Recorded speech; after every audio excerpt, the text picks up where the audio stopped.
people know this story and who have studied the subject know that Adolf Hitler didn't kill himself in a bunker in Berlin as the Red Army closed in. I think that's, we all know that was a fabricated story, or if you watch the show, you probably understand that.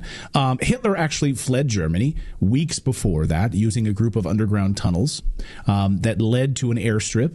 And that airstrip was flown. He was flown from Berlin out. It took submarines, or multiple submarines that were used, U-boats that were then sent to Argentina. In other words, Hitler lived for nearly 2 decades more in Argentina, along with vast numbers of the Third Reich. Well, now Argentinian President Javier Milei has just ordered the release of all remaining documents on all of those Nazis who fled Germany and moved to Argentina after World War II. Basically, it was almost like a second base of operations in Argentina. If you're not familiar with that, like basically the Third Reich operated out of Argentina and Germany. And many of them, including Adolf Hitler, lived in Argentina well after 1945.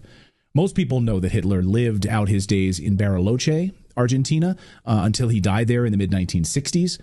Yes, you can read the CIA documents about this. The FBI documents also about sightings of Hitler in this area. They knew about it. Of course they knew about it. It was largely facilitated, I think it's safe to say, by the United States and its allies.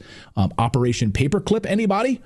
Quid pro quo? Also, if you look into this, the skull that is held in Russia that was supposedly the remains of Adolf Hitler with a bullet wound in it is female. Yeah. So when you look for proof that Hitler did, in fact, kill himself in the bunker, you are going to find a lot of dead ends. Yeah. And all you need to read, you can read a great book on this called The Gray Wolf. It's a great book. There's many books written about this now. But yeah, the skull, the fragments, they ran the DNA tests on it. And the Soviets allowed them to do this testing. And even Stalin openly talked about that Hitler lived. He was not there. So Stalin even knew about it. It's widely known in Argentina, by the way. Well known that Hitler sired 2 children while he lived in Argentina.